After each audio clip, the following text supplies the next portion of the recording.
form a new Lagos. Like I've always told people, Eko was the center of where it was happening. And we heard all the beautiful stories that our chairman had rendered to us. Nothing like it. But we're believing that today there's going to be a turnaround, a positive turnaround, because of the blue economy that we're all craving to have. Because as a maritime nation, by the year 2030, we should be able to say, oh, Lekki Deep Sea Port axis, we have the aquatic, and the lagoon is there to favor us. What stops the indigenous communities from coming together with the banks? Because, oh, James Bank, thank you. All the bankers here, stock exchange, everybody here present. This is a wake-up call. And the governor and the representative, we say this is high time we think out of the box. We must get it right now. Oil is depleting. Water is increasing. Where is Lagos State? Because I think most of us have forgotten what EHINGBETI means. And I'm glad she's bringing it back into our consciousness and also referring to it as renaissance of EHINGBETI, which is long overdue. Because this is what brought everybody from international to Nigeria after the amalgamation to Eko. This is what attracted everybody here to look for their golden fleece. It was a buoyant island, and you had international trade flourishing centuries ago. So I am glad we are bringing it back into our consciousness, and hopefully we will learn a thing or two about our ancestors, about how industrious they were and how equitable they were in their dealings with everybody. We need to go back to that period. I'm very proud of my belonging to the Lagos heritage because it's a place I admire a lot.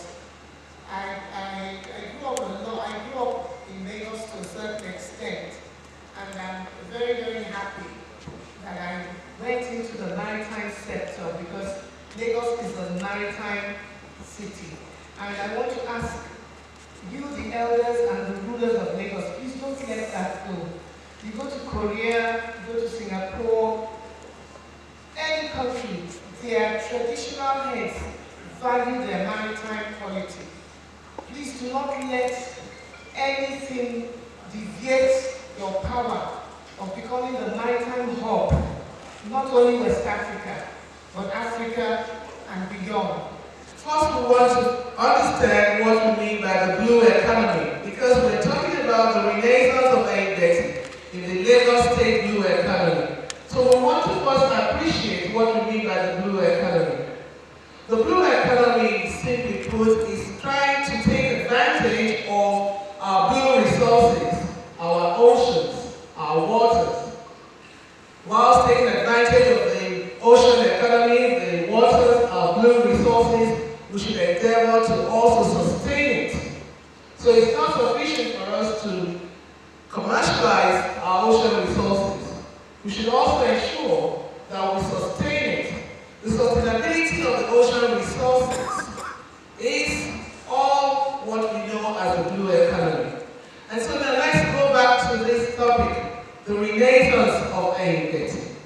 EHINGBETI, the chairman has told us how it all started. And we all know that Lagos is an island. So obviously, EHINGBETI is the foundation of blue economy for Lagos. And it is very important.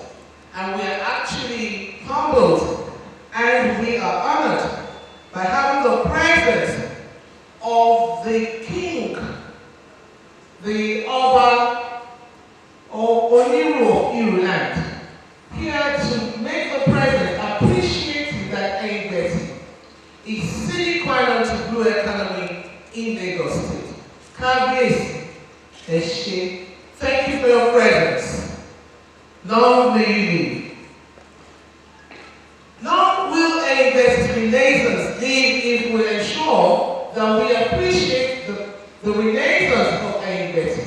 and we ensure that we bring it to birth, how best blue economy, by sustaining EHINGBETI.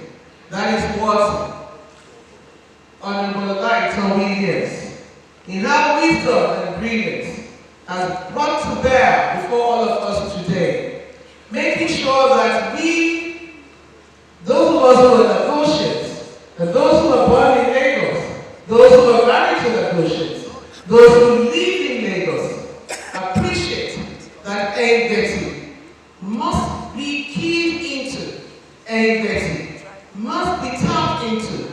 EHINGBETI Renaissance should not be forgotten. EHINGBETI must be taken to bring forth blue economy into Lagos State, towards ensuring that Lagos State indeed remains a cooperative. It's important to note that the maritime essence of Nigeria and the blue economy cannot really be mentioned without the contribution of EHINGBETI, which existed even before Nigeria came into existence. This is a heritage that we must not take for granted, and we implore the Lagos State government to do all in its power, and also the federal government to do all in her power to see that EHINGBETI is revitalized, rejuvenated, and placed in her strategic. EHINGBETI is a stretch of land and water that goes from the Akoko area in the east up to the Marina to the Iru and Olaitan, opening up the island to the world with Port Novo, a few nautical miles to the west, and reaching out eastwardly to Lekki Corridor. Trade on water during this period was substantial. The channel and network covers the Atlantic shorelines from the port city of Malabo, Equatorial Guinea to the Gambia port in Badoo. The well-connected Lagos Lagoon puts the city of Lagos at a very strategic position to challenge shift to its lagoon shorelines. A lot of elders in the hall can attest to the fact that those good days, and we're praying that we're going to have them again, the marina used to be a place to all go for recreation.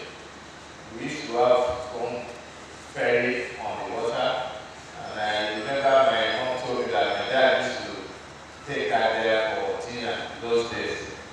I think it was from there she learned how to use fork and knife.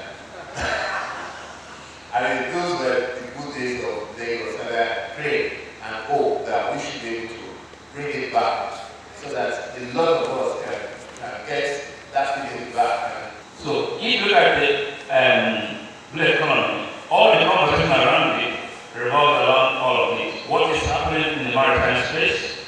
What are people doing? From carbon sequestration, which is how to combat this carbon that is causing climate change problem, convert it to liquid. From what we've been saying here today, the blue economy is directly affects the people, mainly the riverine dwellers of our waterfront, and they're usually the poorest of the poor. Now, once you set up a ministry, it's going to be headed by somebody who has no knowledge or no interest in that area, and we're going to go on a lost drive again. So that's why I clapped. And I also want to let you know that we realize that the blue economy, the main participants of the blue economy should be the riverine dwellers. If there was no yesterday, you can have it today. And that is why I am saying that EHINGBETI, even though old, was the brain behind the economic nerve of the nation, not even Lagos State. That was why we had it in that balance. That Ojo Bata EHINGBETI, Ojo Letego, which literally means that for as long as there is water, commerce will thrive and wealth creation will be in existence. And that was what happened then when we were growing up. You heard when our leaders even said it. That was when, before oil boom, we had commerce at its peak. If you look at this picture, it's very significant where you get it. It is called the floating boat, and it's a Nigerian yacht that was bought back because of what? Because of the water. Because there we were all having fun. We go for lunch. Anything you want there. So we're saying that we are reinventing the old into the new, which is the conventional blue economy. So we're saying that government, Lagos State in particular, they've never had any business activities and investments, but they have now invested in Lekki Deep Seaport. As EHINGBETI became moribund, we don't want that new Lagos to become moribund. That is why we have to bring out the rise and fall of EHINGBETI, which later went to Apapa and Tinkan. And if you look now, it's an elixir of itself. Everybody now does not want to touch Apapa. They want to go to Lekki. And the same crowd will go to Lekki, but there should be a difference. The blue economy must thrive there. It must not die because it's the new Lagos. There will be job creation. We won't have all these miscreants about. Security will be a thing to be proud of. Because now, when they hear Lagos Island, they say, no, the place is not safe. Meanwhile, it is safe. It is safe. It is just that the way we approach it. So if EHINGBETI is revitalized, when we have maritime tourism, we have investment, we have job creation along that stream. In Isaleko, we have Olaitan, and we have fisheries and aquaculture in the traditional way. What stops the government to invest in indigenous communities? Because the economy is all about sustainability and inclusion. We are saying that let the indigenes be part of that. That is why today we don't have role models.